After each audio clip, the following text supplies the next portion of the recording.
Fala, povo! Eu tô aqui de volta para falar de um assunto que eu amo, que é poesia falada.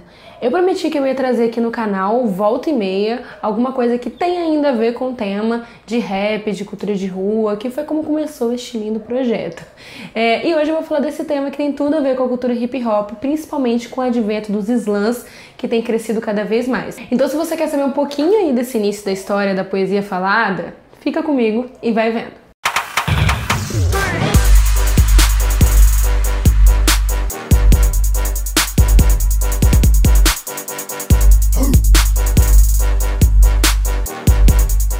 Então, gente, esse vídeo ele faz parte do projeto Palavra Falada, que foi aprovado no edital emergencial da Secretaria de Cultura do Espírito Santo. E aí, quando eu pensei nesse projeto, eu falei, cara, tem uma coisa que sempre me pedem pra fazer, é falar sobre declamação, sobre recitação, sobre poesia falada. Então, o que eu fiz? Eu vou fazer uma live, né, falando algumas técnicas que eu aprendi, de memorização, de falar em público, de falar pra câmera. E também aqui eu vou falar um pouco da história, como começou esse rolê da poesia falada. Vamos lá. Começa do começo, que eu sempre me declarei como uma contadora de histórias, porque eu tô aí, né, escrevendo, declamando, fazendo roteiro, produzindo, então eu pensei, cara, o que que engloba todas as coisas que eu faço e gosto de fazer? Contar história. Mas aí eu descobri que isso não é tão original assim, porque tem uma escritora maravilhosa que é a Paulina Chiziane, é uma escritora moçambicana que ela foi considerada a primeira romancista desse país. Só que ela mesmo não se declara como romancista, porque ela fala que isso é um rótulo que ela não quer colocar nela. Ela se vê como uma contadora de história. E faz sentido ela falar isso e eu falar isso, copiando ela mesmo sem saber? Enfim, faz, porque a história da poesia falada ela está intimamente ligada com a história da oralidade, das narrativas, da contação de história. E aí eu já começo citando outro vídeo, outro programa, que era da TV Cultura, que eu amo muito, que se chama Estranho Planeta dos Seres Audiovisuais, que eu vou colocar aqui o link, que tem no YouTube todos os episódios, para quem quiser assistir. E esse programa eles falam muito sobre narrativas, principalmente sobre o audiovisual, mas o audiovisual, como todo mundo sabe, é essa grande salada que pegou todas as artes e botou dentro dele, né? Então, assim, tem um pouco de tudo lá. E aí tem um cineasta chamado Caio Ortiz, que ele fala uma coisa muito interessante. Ele fala que a principal coisa que difere os seres humanos de todos os outros animais, por exemplo, dos chimpanzés, é a nossa capacidade de contar uma história. É a gente poder contar pro outro uma coisa que ele não viveu. Tá querendo me falar alguma coisa?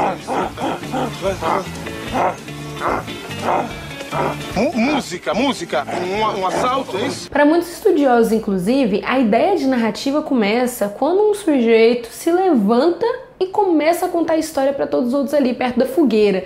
Ali, meu querido, nasce tudo. Nasce a ficção, nasce a poesia, nasce a literatura, todas as artes que derivam do ato de contar histórias.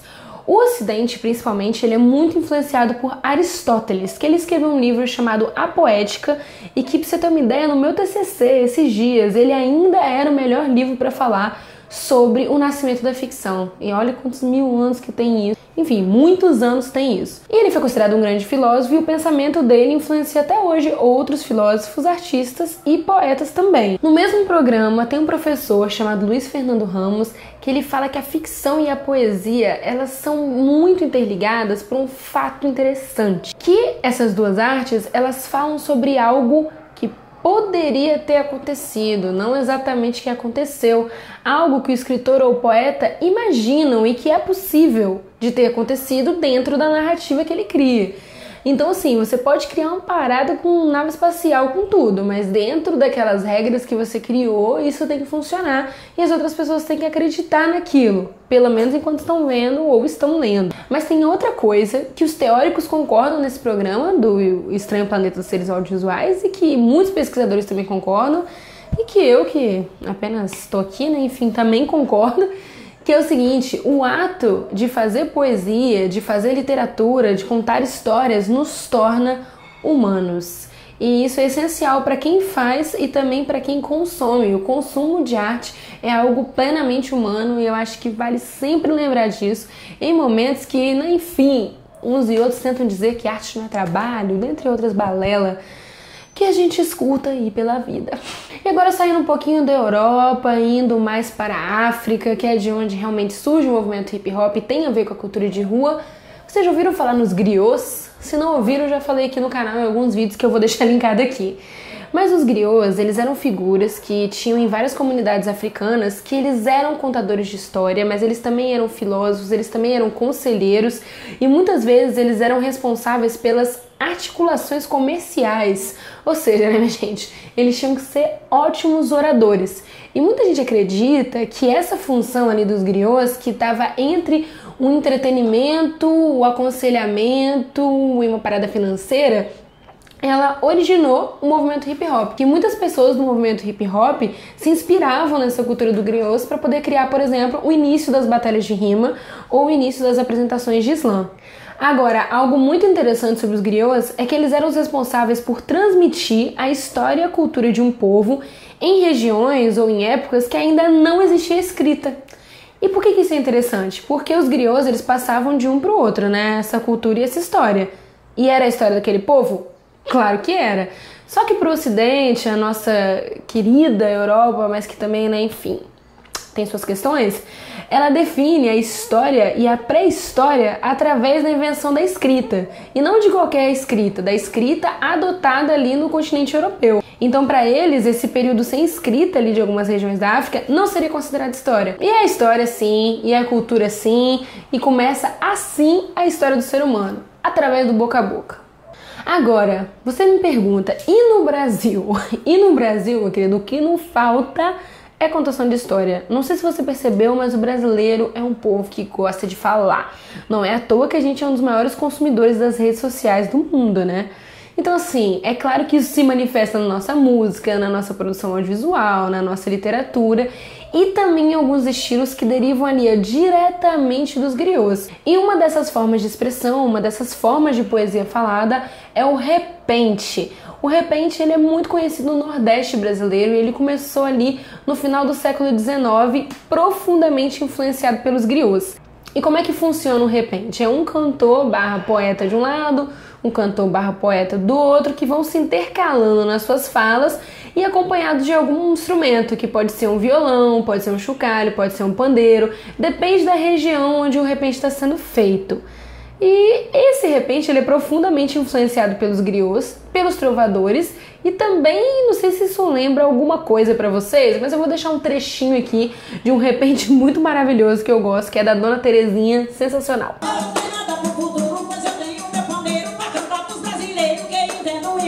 Pode bater no pandeiro, velha branca vagabunda, e até me dar sua bunda, nessa casa eu vou virar.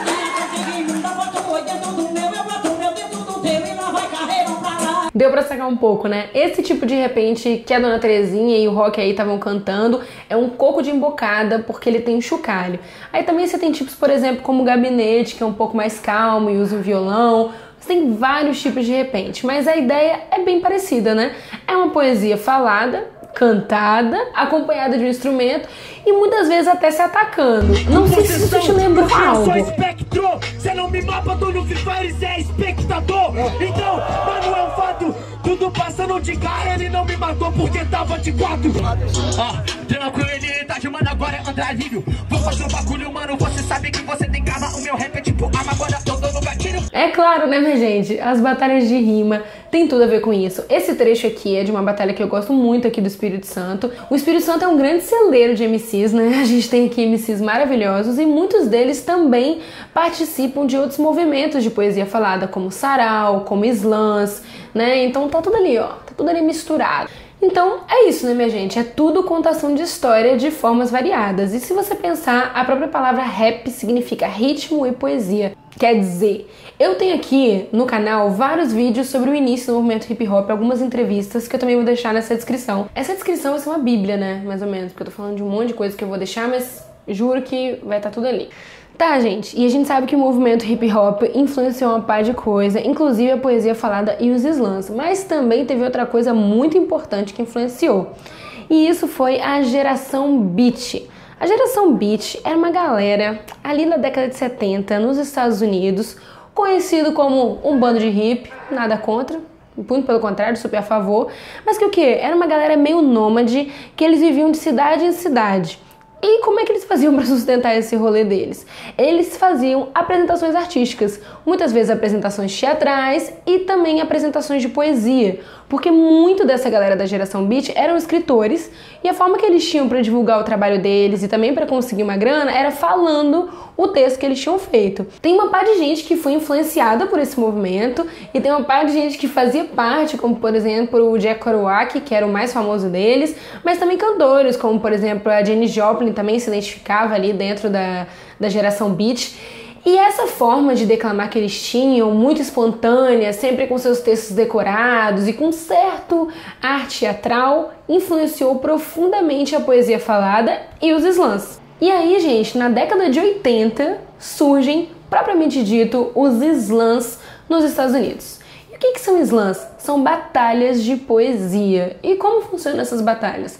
Cara, tem algumas variações, né, de lugar para lugar, mas principalmente é assim, a pessoa vai lá, declama uma poesia decorada, né, e não vale carregar objetos consigo. E aí 3 jurados ou 5, dependendo da região, vão dar a nota. No final eles fazem a somatória e vê quem ganhou, e vai tendo, né, fase 1, fase 2, fase 3, até ficar só um vencedor. Aqui no Brasil a gente já tá com uma cultura bem maneira de slam. Inclusive o Slam BR, que reúne poetas do Brasil inteiro, já teve 6 edições. E uma característica muito top do slam no Brasil é que ele geralmente traz temas ligados aos direitos humanos. Ele traz temas de desigualdade social, racismo, machismo, homofobia, dando voz mesmo a poetas e artistas em geral que não se sentem muito representados nas grandes mídias. E outra coisa em comum que os slams têm com as batalhas de rima é que eles ganharam muita força através das redes sociais, principalmente dessa rede social que a gente tá aqui, que é o YouTube. Caso você esteja vendo em outra, tô falando do YouTube. Por quê?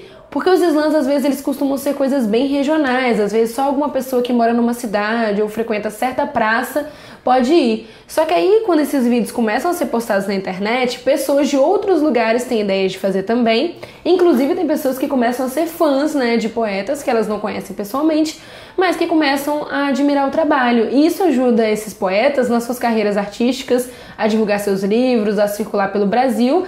Se minha carne fosse vista diferente, se eu olhar fosse mais inocente, se eu não tivesse que ser forte, nem dependesse da sorte, se antes do diabo que me pintam por ser o que sou, ou da deusa que cultivo pelo mesmo motivo, eu fosse pessoa antes de mulata, se eu não tivesse que falar na lata. E no caso de alguns poetas, como por exemplo a Gabs, que eu mostrei o trecho do vídeo aí, né, acabou seguindo uma carreira ali de cantora, pegando esse gancho dos poemas que ela declamava em slam. Ou seja, hoje em dia, mais do que nunca, a poesia falada se tornou também uma alternativa de profissão pra galera aí do movimento hip hop. Sempre foi comum artistas, poetas, escritores declamarem, né, seus poemas, seus textos, mas poucas vezes isso tinha uma realmente chance de remuneração, era mais algo para divulgação. Hoje em dia, com as redes sociais, né, você pode publicar e de repente ganhar alguma coisa com isso. Tô aqui no Espírito Santo, então vou falar um pouco do meu gado. E os principais representantes do slam aqui é o Slam Botocudos, o Slam Nízia e o Slam Chamego. E também a gente tem um campeonato, né, estadual, que é o Slam ES. A gente também tem slam nas escolas. Então assim, se você digitar Espírito Santo Slam, ES Slam, você vai encontrar muita coisa. E aqui na descrição eu vou deixar vários artistas que eu acho maneiro também de slam pra vocês acompanharem. Eu espero que me espera. Conquisto o que me interessa. Ter sonhos é uma festa, mas desacreditar é o que me fecha. Se fecha. Ser quem você é não convém mais. Escolha ser molde e ter a paz.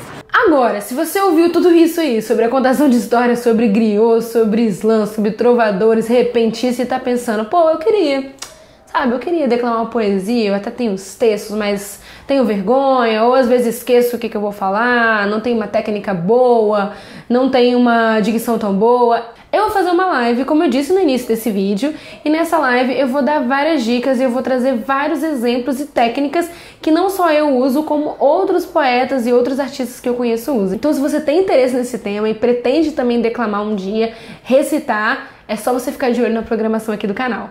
Tchau, tchau!